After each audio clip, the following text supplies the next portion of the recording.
Welcome to the Learning Pines YouTube. We hope this video helps. You begin by confirming the basics that matter right now.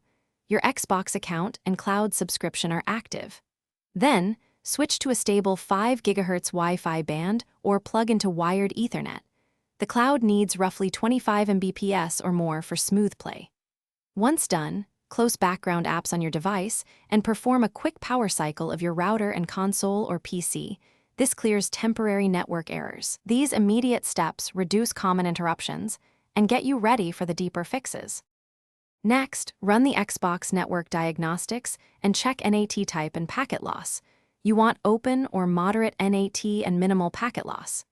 If your device gets fluctuating IPs, assign a static IP or set a DHCP reservation on the router to stabilize routing. Disable any VPN, proxy, or co-S rules that might throttle UDP ports used by cloud gaming. Once these adjustments are applied, restart the device and router so the new network state takes effect, and the cloud session. Finally, make sure the Xbox app, console firmware, or web browser is up to date. Updates often fix streaming bugs. Test cloud gaming on a second device or a different network to determine whether the problem is local or account-related.